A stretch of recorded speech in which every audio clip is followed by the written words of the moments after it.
Harınlamış insanlar yemək, içmək və əylənməklə məşğul idilər. Bütlərə ibadət edir, bu bütlərin onları himayə etdiyini düşünürdülər. Salihin çağırışına qəzəblənirdilər. Onlar deyirdilər: Salih də bizim kimi insandır. Yediyimizdən yeyir, içdiyimizdən içir.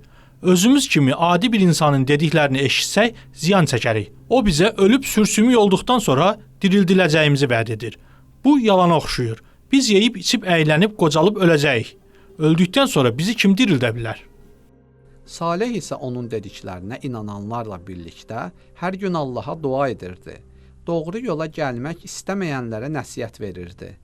Səmudlular elə bilirdilər ki, tikdikləri imarətləri heç nə dağıda bilməz.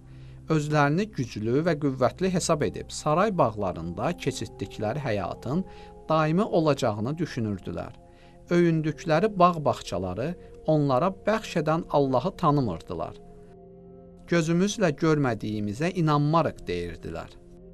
Bir gün bayramlarını bütlərlə birlikdə qeyd etməyə gedən Səmudlular: Ey Salih, sən də bizimlə birlikdə bayramımıza gəl, bizə bir möcüzə göstər. Sən öz Allahına yalvar, biz də öz ilahlarımıza yalvaraq. Əgər duan qəbul olsa, biz sənə tabe olarıq. Yox, əgər bizim duamız qəbul edilsə, sən bizə tabe olarsan. Dedilər. Salih onların bu təklifini qəbul etdi. Onlar bütlərini özləri ilə götürüb bayram keçirilən yerə gəldilər.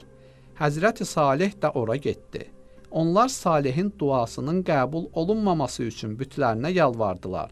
Bu vaxt Səmud qövmü ağsaqqallarından biri: Ey Salih, bu qayadan 10 yaşında boğaz və iri qarınlı bir dəvə çıxar. Əgər bunu bacarsan, sənin peyğəmbərliyini təsdiq edəcəyik, dedi.